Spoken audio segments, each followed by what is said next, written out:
Hi there, this is Andy Brown, one of the owners of the ClimerSchool of Real Estate, the best real estate school in Florida. And this is another ClimerSchool Real Estate Math tutorial video. Hopefully this will help you on your state exam at Pearson VUE. I'm going to do another proration problem. This is a tax proration problem. I get a lot of phone calls and emails from students. They're stressing about this, so I've been promising I'd put a couple extra up.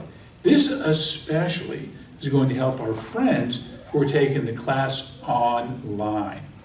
Now, to do a proration, you have to know three things. You have to know what the bill is, you have to know what the closing date is, and you have to know something called who the day of closing is being assigned to. In this particular example, the annual tax bill is $2,283.44 per year. The day of closing is April 15th, and the day of closing is being assigned to the buyer.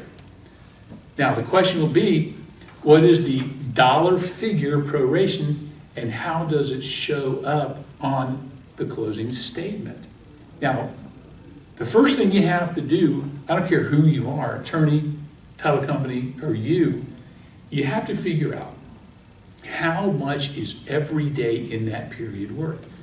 Taxes are annual, so we're going to divide by 365 days.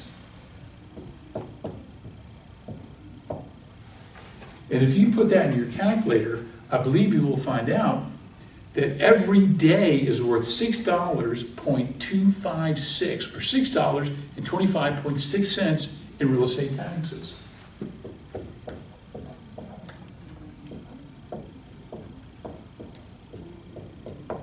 All right, now the question is, who owes who how many days? Now I want to remind you, taxes are paid in arrears. That means at the end of the year. We're closing on April 15th. The seller owned the home from January 1st to April 15th. They owe those days of taxes. But the bill doesn't come out until November the 1st. That's a very real life fact. You can pay the taxes a little early, but you cannot pay them until November the 1st, and the buyer owns the home. If the buyer were to call the seller in November, about 7 months later, and say, hey, I need some money from you, you know what they're going to hear on the other end of the line? Stop calling me, click. So the title company takes that money from the seller at closing for those days that they own the home. So now the question is, how many days did the buyer own the home? You've got to know how many days in the month. I like the knuckle bump method. All right, let's do this together. January has 31 days. February has 28. March has 31. April presents a new problem because we're closing in the middle of the month. So I'm going to draw you a picture and show you how to do it on the board. Now, April has 30 days.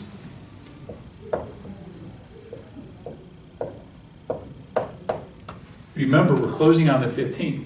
The seller owned the home in the beginning of the month, from the 1st to the day of closing. The buyer, they own the home from closing to the end of the month, except for one thing. The problem tells us day of closing belongs to the buyer, so they get the 15th. That means the seller only has the first 14 days, day 1 to 14. So that's 14 more days. If we add all those together, I believe we get 104 days. I think we just said that every day was worth $6.25.6 in real estate taxes. And if you put that in your calculator, you're going to basically get $650.62.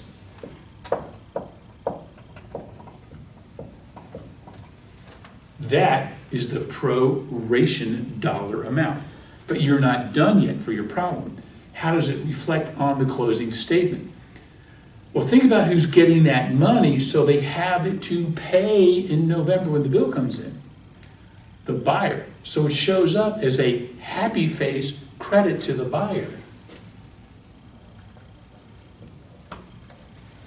The seller is paying it because they owe for those 104 days.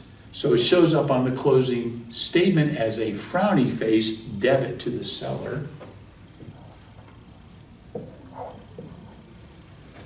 And you have just prorated the real estate taxes on that example problem.